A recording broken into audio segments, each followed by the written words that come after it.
All right, so what we've been working on is arpeggios, but trying to make them as fluid on the guitar as close as we can, as it is for piano players. And the problem is with the piano, they're the same pattern fingering from the lowest point of the instrument to the highest point of the instrument.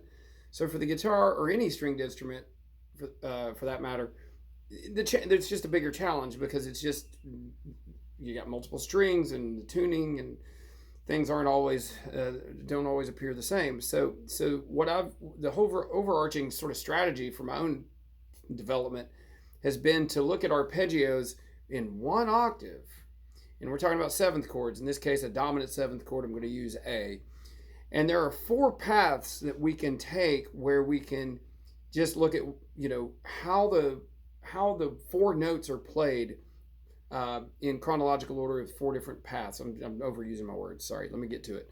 So I've got two notes on a string, 1 and 3, and then 5 and flat 7. That's it. That's the entire arpeggio. Of course, for every chord, you want to think about its intervallic makeup: major third, then a minor third, then another minor third, and then we go a major second, and we'll end up on the octave. And it starts over. Now here go a major second to A. Now here's A again. And then that way you're playing the same thing in all three octaves.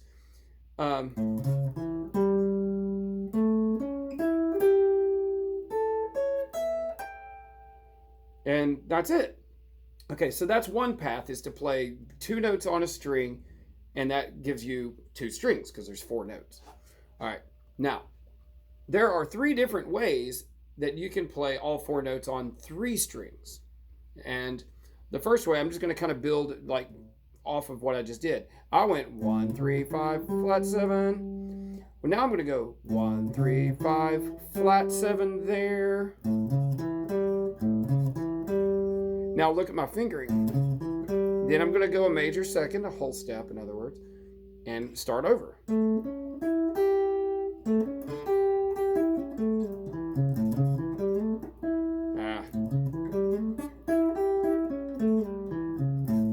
And that makes it, even though I played it terribly, when I'm warmed up, it makes me play. I can keep my crap together better.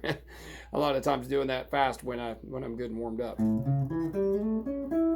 Then it repeats itself again.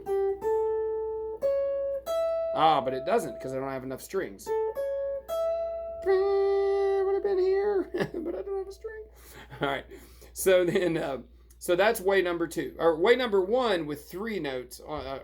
Three strings, but it's the second way. So we went 1, 3, 5, 7. We went 1, 3, 5, 7. Now we're going to move the 3 from here to the next string.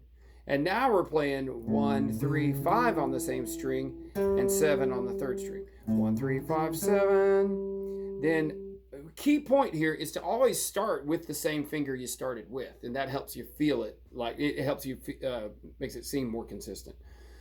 1, 3, 5. I like using my first finger here. 7, and then I go to my second finger and start all over. 1, 3, 5, 7. 1, 3, 5, and I don't have 7 again because I don't have enough strings. But at least. All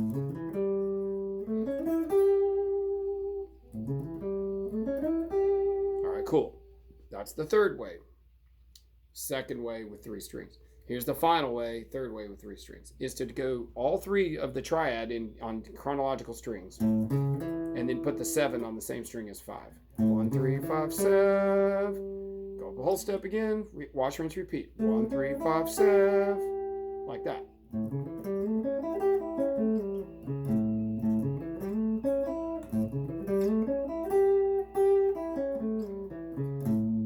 And you just, to each individual, like what fingering works best for you for some of these is what you need to do. The key is to be patient with yourself and kind of think through, those patterns are universally true. I just meant which fingers you choose to use when you play each individual pattern is what works for you is what works for you. It might not work for me. It might work better than what works for me, but to do that. All right.